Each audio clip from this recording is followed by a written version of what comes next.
रियासत की रिट हम कहते हैं कि हर जगह कायम होनी चाहिए, सिर्फ 9 मई के लिए नहीं होनी चाहिए। ठीक है। जिन लोगों ने भी हमला किया, मैं समझता हूँ उनको ज़ाहिर है, जो भी उनकी सज़ा बनती है, आप एक कानून कायदे के मुताबिक दें। अपील का हक अभी इन लोगों को है। ठीक है, दूसरी अच्छा वो बात, हो जो गया। पीटीआई की भी डिमांड है कि जनाब आप इस पे अगर जुडिशल कमीशन बनाएं, कुछ शरारत हुई है तो उसको भी आप देख लें। तो ठीक है। ये मामला है। लेकिन मैं आपको बताऊं, बाकियों में भी अभी अभी बाकी किस्तों में भी सज़ा आएगी, और हो सकता है, ये मैं आप एक पेशगोई कर रहा हूँ, हो सकता है कि ये जो आखिरी फैसले में सुप्रीम कोर्ट जो है, आईनी बेंच, इन सज़ाओं को वैलिडेट कर दे।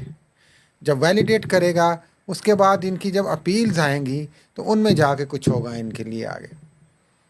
ये मेरी यानी असेसमेंट है एक। सुप्रीम कोर्ट ने वैलिडेशन कर देनी है। यानी कि जो कंडीशनल उन्होंने किया हुआ है ना कि अच्छा वो हमारे जो आखिरी फैसला, हाँ, फैसले ठीक से है। है, वो आखिरी फैसला भी इन सज़ाओं के हक में चले जाना है मेरे ख्याल में।